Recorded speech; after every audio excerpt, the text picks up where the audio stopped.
Here's why using eBay sold listings is not necessarily the best way to price a video game or the value of. Most people, when they do this, they look at the most recent sold listing or the most 2 or 3, and then they, kind of average or figure out what they want to charge from there.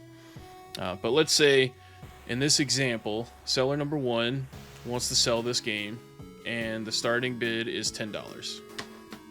All right. So bidder number 1 and bidder number 2 decide to go back and forth in a bidding war, and the game ends up selling to bidder number 2 for $16.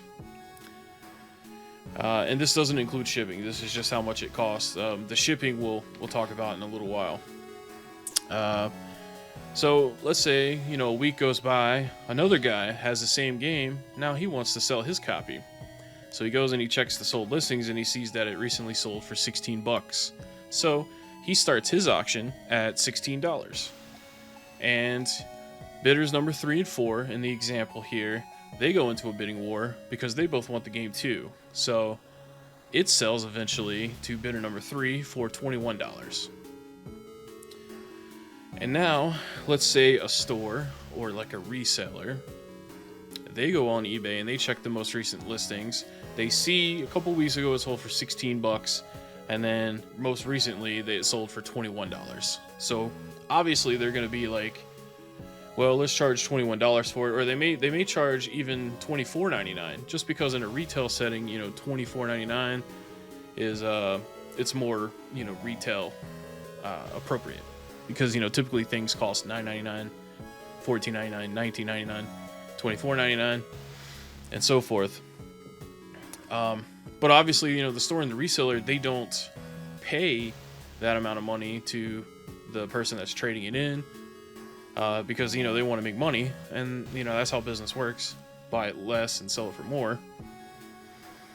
So they'll typically, if it's a good store, they'll give you half in store credit, and then they'll give you 10 to 20% less in cash. So obviously they pay, I don't know, if they're going to sell it for $24.99, they might give you $12 for it, store credit, and $10 cash. But the thing that stores that price off of eBay aren't accounting for are the fees that like eBay sellers pay. So that can be anywhere between, I think, 8 to 15%, depending on what sales bracket you're in. Because if you're a long time seller on eBay, they don't take as much of a percentage from your sale because they know that you're giving them a lot of sales in general.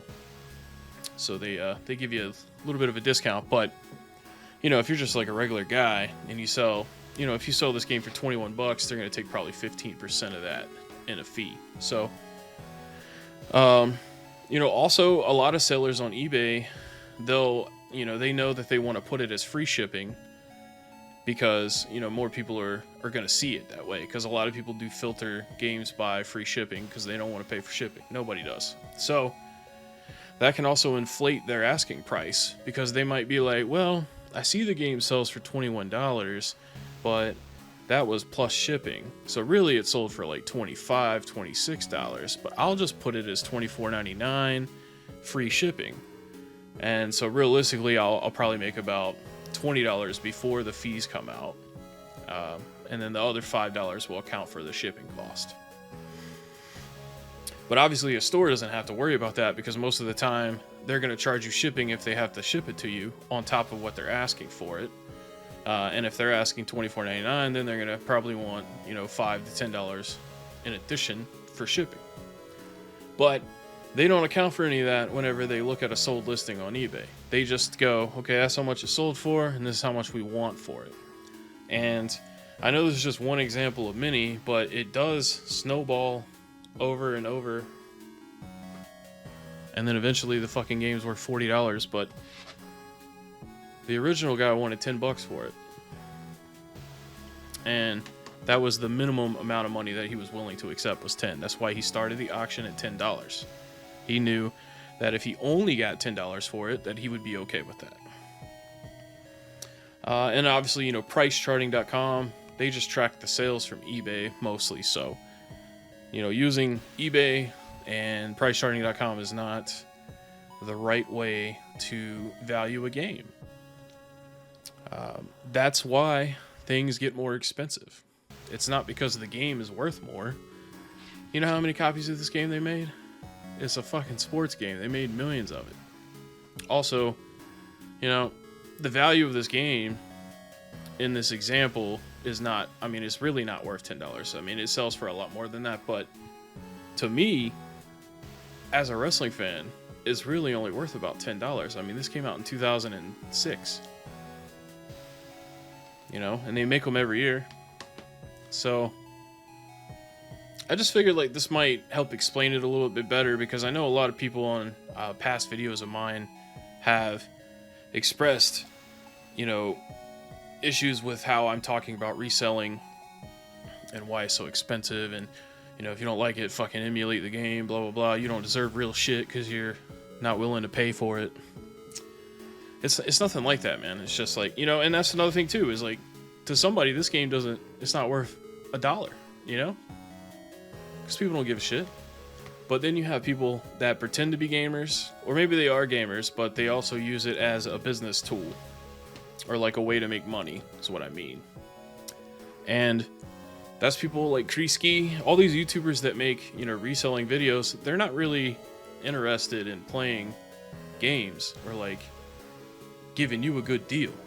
You know, they're just buying this shit for good deals. You know, they want all the good deals for themselves, and then they want you to come and buy it from them on their eBay listing for, you know, jacked all the way to the heavens in price. But ultimately, it's everybody's decision on what they're willing to pay for something. And unfortunately, we live in a world where everything is pretty much instant. So no one's going to wait around for games to get cheaper. They're just going to keep buying them and sucking it up until it gets to the point where every fucking game is $75 to $100 if it's been out for longer than, I don't know, 10 years. Anyways, hopefully this was informative. I'm sure a lot of people won't agree, and that's okay. Everybody has their own opinions. This is just one example. It's not the be-all, end-all you know, explanation as to why I feel the way I do. But I appreciate you guys watching. If you made it this far into the video, drop me a like if you don't mind. Leave me a comment. Let me know if you love it or hate it. And I'll see you next time.